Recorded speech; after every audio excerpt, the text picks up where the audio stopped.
News. Yahoo! Judge says woman accusing Jay-Z, Sean, Diddy, Combs of raping her at the age 13 can proceed anonymously. They didn't want her to be anonymous. Jay-Z and Diddy was like, I want to know, I gotta know your name.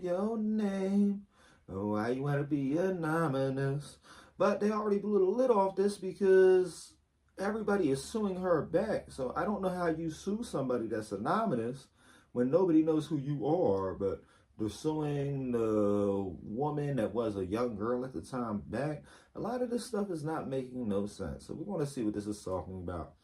New York AP, an Alabama woman who says she was raped by Jay-Z and Diddy when she was 13, can proceed anonymously for now in her lawsuit against the rap moguls. A judge ruled Thursday in a written order.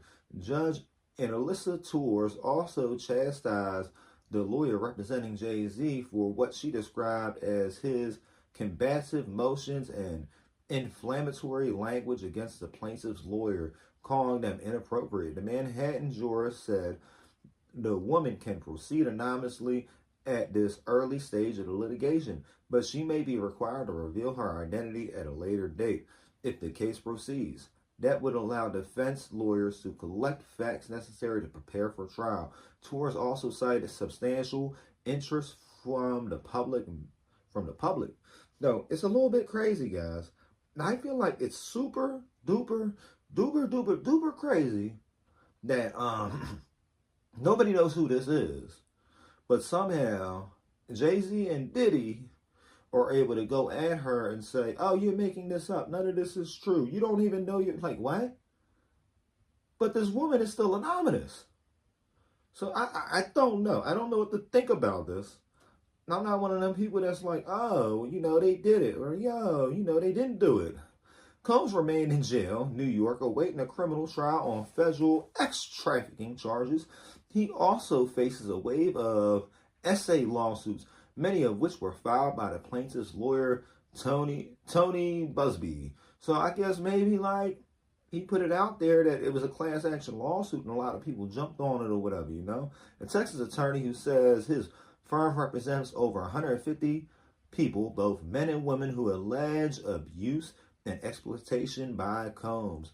The lawsuit alleged many individuals were abused at parties in New York, Cali, and Florida after receiving drug-laced drinks. Yeah, they slipped that pink stuff in the water.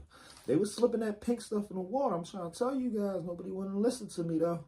Combs' lawyers have dismissed Busby's lawsuit as shameless publicity stunts designed to extract payments from celebrities who fear having lies spread about them. Just as lies have been spread about Mr. Combs, Jay-Z has said in a statement that Busby is trying to blackmail him to settle the Alabama woman's allegations. But how do you guys know? I just want to know, if you guys don't know who did it, how are you guys saying that it was a liar? You know for a fact she was lying. Like, Jay, what if we already know that he was lacing drinks at parties and getting women high where they didn't remember what was going on, right? So how do you know that you didn't happen to do something with somebody that was super high? You didn't know how old they were at the time. You really don't know what's going on, Jay. Do you know? Do you know? The only way you would know is if you're acknowledging this kind of happened. I don't know what else to say about this, guys. I really don't. I don't know what else to say about this. But this is crazy. They're all like, oh, it's not real. It's not real. It's not real. You guys are giving us more information than anybody else about this case. Anybody else. She is still anonymous. She is still not known to the public. She is still not known in the court records. Your attorneys don't know who she is unless y'all told them. So that's why none of this is making sense. None of this is making sense. Everybody's like, oh, I know who. I know. They're still anonymous. Nobody knows. But hey, if you like content like this, or if you don't like content like this, but you like to stay updated, consider subscribing to WTFFN Music, where we try to give you the latest news and pop culture.